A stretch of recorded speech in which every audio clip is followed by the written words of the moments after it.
London, so we're spending a whole week here. But I actually did not come here just for like a vacation. I actually came up because my passport has been expired for like almost 2 years, and I had to come all the way up here in person to the Spanish embassy or consulate in order to renew it. So it's actually been like a really long story. So now we live really far away, like we're like 5 or 6 hours away by train. So we've literally taken a punt, and without being able to book an appointment, we've just traveled up, because obviously I can't let my passport continue to be expired for like much longer, and like we had to sort it out. So we actually arrived yesterday. I wasn't able to like film or anything like that because it had been such a long day, and I'd been like, there was a lot going on. So we traveled up, we took like the 7:30 train, we got to Paddington station around like 12:45, and the embassy closes at like 2 p.m. We rushed over there, and I was trying to say like, I don't have an appointment, but I need to come in to talk to someone because I wasn't able to book an appointment, and I live like 6 hours away, and my passport's been expired for years, and I had my baby, so I couldn't travel when I had, after I gave birth, I couldn't travel. I was on my own with like a newborn for months. And it was just not possible for me to come all this way. So anyway, eventually they let me in. This was like years ago now, probably like 4 years ago, but I remember having to like ask to come in, and it was like, yeah, sure, come in and go talk to this person. But this time it was like really not friendly. But once I got in though, the Spanish people were super friendly. Eventually they let me in, the security people, and I went to like the front office place, and I was like, I explained my situation, and she looked at the passport and she was like, wow, it's been expired for nearly 2 years. And I was thinking to myself like, yeah, I know, like I need to get this fixed. And she was like, and you don't have an appointment? I was like, no, I tried to book an appointment. Like I told her, I was like, I tried at the library, I tried on my iPad, like I tried on my phone, I tried like on mobile data, like on Wi-Fi, like I've tried everything to book this appointment for the last 2 weeks, and I haven't been able to book it. And I told her like, as you can see, my passport's been expired for a while, and you know, I've got my little one, and basically like I don't have tons of opportunities to be able to take time off to be able to come up here. She listened to me, and she was gonna like make a call and I think see if someone could see me, but then someone else came in and she kind of explained the situation, and the lady was like, okay, tell her to go to the information desk. So I went to the information desk. The information desk guy, like I literally left crying because he was so sweet and so helpful. So I explained what was going on, and I was like, I haven't been able to come because like postpartum and my little kid, and I just couldn't, right? And he was like, okay, let's try and sort it out. So he could, like, I could see that he could tell from when he was trying to tell me like what details to fill in that I had tried to do it over and over again, because like as he was like saying it, I already kind of had some of it memorized. So like, yeah, I promise you, like I have tried this 100 times. I did not just show up here unannounced. Anyway, you are not gonna believe this. After trying it like literally 100 times, he's like, I know, but sometimes people like try and then they think it's not going to work, and then it works like when they're there in the embassy. I just said, okay, what if it doesn't work? He's like, okay, if it doesn't work, we'll see what we can do, don't worry. So I was like, okay, like this guy really wants to help. He's been amazing. Anyway, guess what? It actually worked. So I was able to book an appointment for 8:45 in the morning today, which is, you know, and it's now like 4 in the afternoon. So it has been a long saga. It has been really stressful. But anyway, when the appointment got booked, I don't know if it was just like the feeling of being back amongst like your people, you know, like I've been out of Spain since 2015. That's when I left Spain. That's when I arrived in London in 2015. So it's been a long time, and there's not a day goes by that I don't miss Spain, and like the people and the way of life and the culture. And that's not to say that I don't love it here. Like I love it here as well. It's really nice. And I think that's kind of one of the really hard things about living in many different countries, is there's truly like a piece of your heart just stuck in all these different parts of the world. And I feel like it makes it really hard to just live like a normal life, because for me personally, I'm constantly thinking about all these other places that I've lived in and missing them constantly. So it's not, I wouldn't say it's an easy thing to do. So I don't know if it was like, and I think it was like, obviously it'd been a really long day. I'd had tons of stress. I was really worried about this because I need my passport to be renewed, because you can lose your Spanish nationality and like a whole bunch of stuff can happen. And I was stressed about so much. Obviously, like, you're stressed when you're doing this kind of stuff. You know, it's a stressful thing. There's a lot of it that's out of your control. And yeah, so obviously it was like the built up stress from a long time. It was the stress of like the moment there and then, the really long journey, just being around this like super nice, friendly guy that was like, obviously they're all from Spain, the people that work there, and he was like just like so Spanish, and I don't know, he just reminded me of like my family, and it makes me almost emotional talking about it now. But it's like, it's hard when you're away from like your family, your country, your people, your culture, all that kind of stuff. Like, it does add up. It doesn't matter how well adjusted you are to your new place of living, it doesn't make it any easier to be away from a part of your heart, your home, like your life, you're a part of your history where you've grown up, a part of your family, your roots, all of that stuff. So yeah, I basically, as soon as he sorted that and I saw like on the notification, like, okay, it's booked, I literally pretty much broke down crying. And I was like, oh my gosh, like, you don't know how hard it's been, like, I've been so stressed. And he was like, he just like totally understood. Like, he came around, he gave me a hug, gave me like a kiss. Oh my god, he was like the sweetest guy in the whole world. He was so sweet, so helpful, and honestly, like, it was just so nice. And basically I must have looked like such a crazy person, because like as I was leaving, there was like the police that like controls like the embassy area or whatever, just like one guy that like stands there, and I was like, oh, thank you, like, thank you so much. And then like the lady at the desk, because she knew that I'd had a struggle, she was like, oh, did you sort it, is everything okay? I was like, yeah, it seems so amazing, thank you. And I was like, oh my god.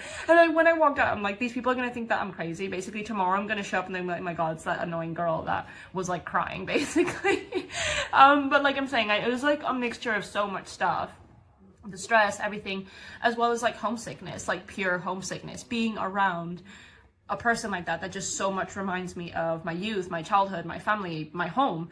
And again, Spain is not my only home. I also, as you can tell from the way I speak, I've also grown up in the States. So like California has a huge part of my heart and my home and my family. My family are out there right now in California. So like, it's not easy, but I wasn't born there either. I was actually born in South America. So like, it's so spread out and it's hard. And I think when I hit one of those places that were home, that still feels like home, it makes me very emotional. Like, long story short, I was really happy that I was able to get an appointment like for the next day, which is why when I booked to come up here, because we've come up here just for this reason, to sort like my child's Spanish nationality so he can be Spanish, and my own passport renewal. We decided to stay, like I decided to stay like quite a few days more, because I knew that this could happen. If they don't see me without an appointment and they need to book one, but there isn't one for tomorrow or the day after or whatever, then at least I was covered for a few days. But I thought, look, I live here, like I've got all these things going on, like I would hope that they'd have to work with me even if there wasn't an appointment, which I think they probably would have. But I'm just glad that everything worked out the way that it did. So I went this morning to my appointment. Everything's done. It just feels so good to have that done, and I'm gonna like have a passport again, and that is my only ID document. So I have not been able to like open a bank account, or like, I mean, I have a bank account, which is the one that I opened like years and years ago when I arrived in London. Just basic things like that I can't do. I want to get my driving license. I can't get a driving license unless I have a valid ID document, let alone travel. Like, forget about traveling. But to be fair, because my child is like 2 just now, I wouldn't have traveled anyway. I didn't want to travel, I couldn't travel, which is also why it's taken me so long just to come up to London. So now the plan is, it was to go to this amazing vegan gluten-free bakery, which we went to today, and we're going to go back to tomorrow morning, because where we live, there's no such thing as this. There's not even a vegan bakery, let alone a vegan and a gluten-free one. I'm not gluten-free, but my partner's gluten intolerant. So, you know, for him, it's like literally when we lived in London, I was going to actually take us to Paris because it was the only place where there were bakeries like this. I think there was 2, maybe 3, but there was definitely at least 1 or 2 that were like fully vegan and fully gluten-free, and they make like bakery stuff, like patisserie stuff, so just eclairs and little cakes and all this kind of amazing stuff that you just can't get as a vegan, let alone gluten-free, let alone the both together. And we went to the Natural History Museum as well, so I had a few things on my list that I wanted to do as like a little tourist mini break kind of thing, and it was the Science Museum for the little one, the Natural History Museum for the little one. We're going to go to Big Ben, like Westminster, tomorrow to get some really like cliche tourist photos. And just like in case you don't know this, I actually used to live in London. I've lived in London for like 6 years, so I'm not a tourist, but I am now. So yeah, we're gonna go and do the tourist thing tomorrow, and we're gonna get some great Big Ben, Westminster footage and photos. And then, yeah, I think I might do maybe a little bit of shopping, like just pop into H&M or something. But yeah, that's pretty much it. I'll chat to you again, but I'm gonna leave this here for now because it's like really long already. And also, little one has not had a nap today. We are weaning off of the nap, which means it's going to be a very early bedtime. It's currently 5 p.m, so I've got to get on the whole bedtime routine. Yeah, also like in the next catch up, which I'll do tomorrow, I'll tell you all about my hotel and where we stayed and the location and everything, and how amazing it's been to get around London with a pushchair as well. So yeah, I will share all of that with you tomorrow when I do my next catch up.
is Parsons Green.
Spain was great. Huh? Spain. That last one, that last game.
Back home. Yeah, so let me catch you up on, well, you've just seen everything that we've done, but let me catch you up on where we stayed and how easy it was to get around, surprisingly. So yeah, as I mentioned before, I used to live in London, so I was kind of really dreading going back because when I lived in London, I was in North London, so pretty much most of the time I took the overground from very busy stations and buses occasionally, which were super busy always. And then in terms of the tube, I always used the Victoria line and the Northern line and stuff like that. And all I could really remember of London was just, it was always super busy. The tube was like boiling hot. I remember it being really small and cramped and really hard to get around. So I was like, how am I going to do this with a toddler and a pushchair and luggage? Like, it's going to be so hard to get around, to go from one place to the next, to see everything that I want to see, but also just to get done the things that I needed to get done, which I had gone up there for, like I explained. But here's the thing, if you're a family and you're looking to go to London, I hope this helps you, because I was really dreading going, and I probably put it off longer than I should have because of that reason as well. I really thought it was going to be very hard, but it wasn't at all. It was actually super easy to get around with a pushchair, and there's actually loads of people using pushchairs as well, so it wasn't like it was just us.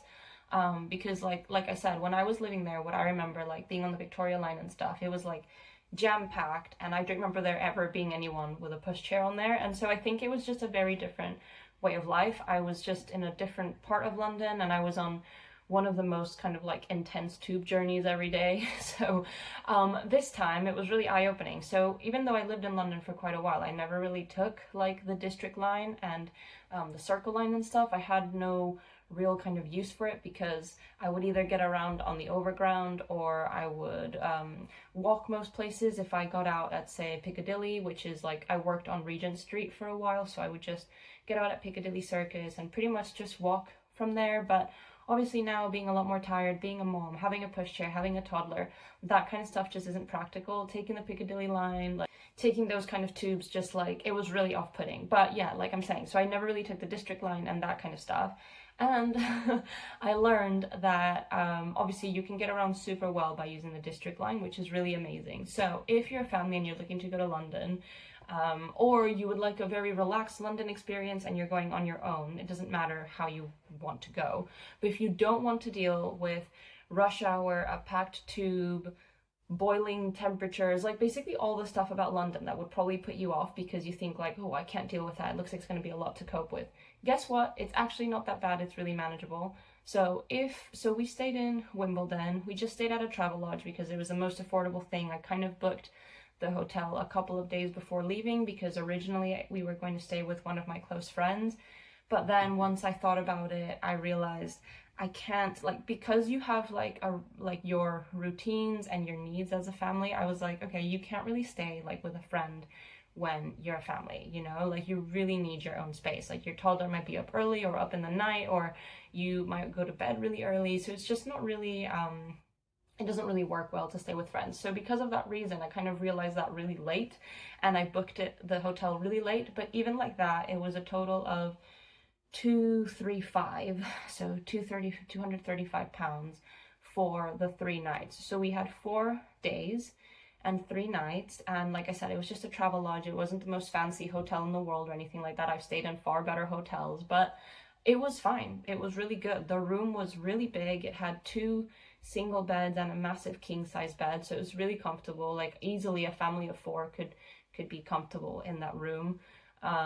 So yeah, it was really good. Obviously me and my toddler, we co-sleep, so we could just have the big bed, and then, you know, my partner could sleep on the single bed to the side. So it was really great. The room was very spacious, really comfortable, but above all, this travel lodge in Wimbledon was like amazingly located. It was a 2 minutes walk to the tube, so that made life so easy, because you don't have to like take a bus somewhere first. Like say you have your pushchair, your toddler, all this kind of stuff. You want your transport to be as convenient and as easy as possible to get from point A to point B, and that was like a big thing for me. On top of that, I actually had to go to specific places. I wasn't just there to sightsee. I actually had to go to the Spanish consulate at certain times of the day, and possibly it actually ended up being multiple times. So for me, it was really important to be able to get to a particular stop in the easiest way possible. So this just worked amazingly for that. But it's like, regardless of all of that, this place is such a good location to stay in Wimbledon, because I think it's a lot cheaper than most of the other London and central London places. Because like I said, for 3 nights it was £230 basically, which was really affordable, because everything else I was looking at that had a 30-minute journey into town was 400 and above. So that's where I'm saying like the convenience and the ease and the location was 10 out of 10. 2-minute walk to the tube, super easy, no hassle, right there.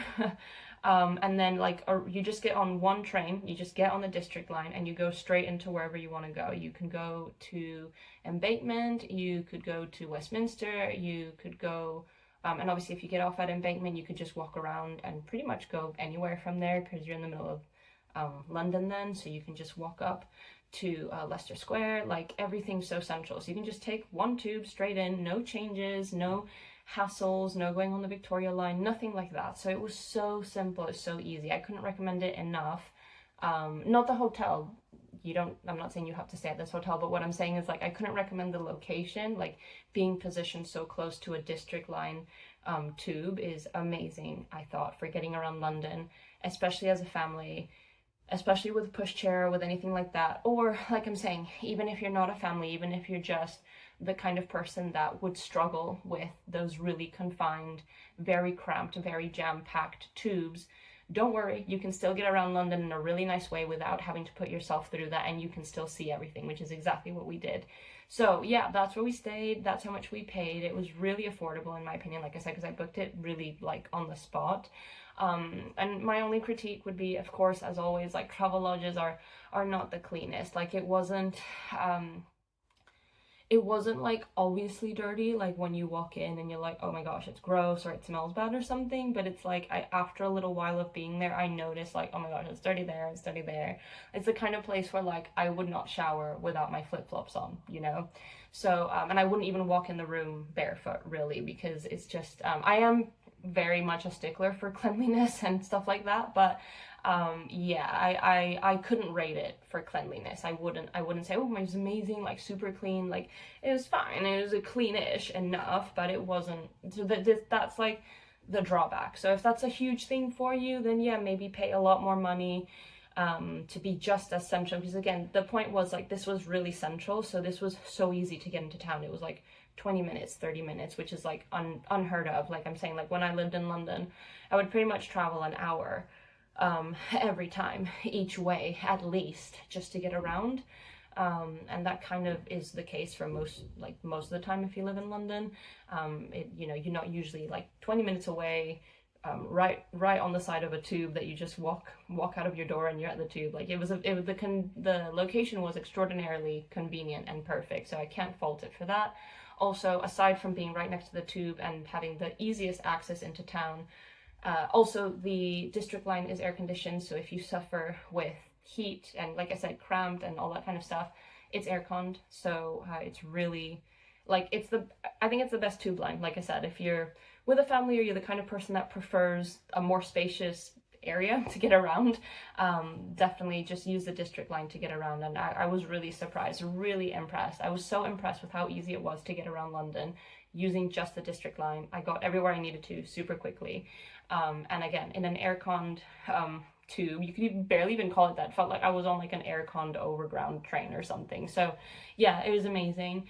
And then also, yeah, the Wimbledon location. So aside from being a stone's throw from the tube, it was also surrounded by tons of supermarkets. It was like Tesco, Waitrose, M&S, Aldi. It was like everything you could possibly need, literally right outside the hotel door, as well as tons of like restaurants. So Oaxaca, Tortilla, the burrito place, Franco Manca, the pizza place, which is amazing. It's like £9 or $9.95 for a pizza, which at the moment, because I'm not eating a lot, filled me and my toddler up completely.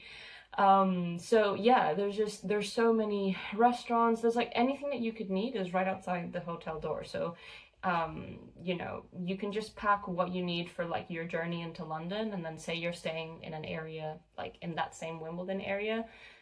Again, most areas of London will have that level of convenience. That's what London's about. But yeah, I was very impressed. Like I thought it was particularly good. I did, because it was like everything you could need. Supermarkets and restaurants, and it was just it was great. So it was actually, surprisingly, it was a really easy stay. Like I said, I was really dreading it. My memories of London were just always being jammed on the Victoria line, and it's just like not a nice experience whatsoever. You barely fit on there, let alone yourself, a screaming toddler, like a pushchair. It's just like, I would not recommend that you use the Victoria line as a family. And just like basically stops like Oxford Circus, Piccadilly Circus and stuff like that, just don't, again, these are ones I used to use a lot as I was going to work and stuff, but I wouldn't recommend that if you're going as a family. But yeah, just wanted to say, so that's basically what we did. That's where we stayed, and it didn't cost much at all, like I said, so it's a very affordable kind of location and a very, very practical location. And the whole thing was, like I said, just surprisingly super easy and really straightforward, which I wasn't expecting. I really was expecting it to be really hard work, and like it was just going to be a struggle, you know, to get from point A to point B, but it wasn't like that at all. I was just super impressed. So yeah, I hope that you enjoyed watching our London travel vlog. And as you can see, I just left the sightseeing bit free. I didn't like talk through it or do anything. I could just kind of put the stuff there so you could just have fun experiencing the trip and seeing the sights without you know, having someone talking at you or telling you stuff. I just put a few like things here and there about the things that we were doing so that, you know, you could see like what it was. If I was showing you like a bit of food, you're like, okay, why are you showing me this food? But yeah, I hope that you've really enjoyed it. Obviously it's really different to the type of videos that I make. I'm not going to be traveling loads all of a sudden just because I have my passport. But yeah, it was really good actually to get away and have a little change of scenery, and it made me realize like for not that much money, it's worth like kind of getting out of your comfort zone once in a while. And I also realized that there's no perfect time to take a trip with a baby or a toddler, and like once you have a family.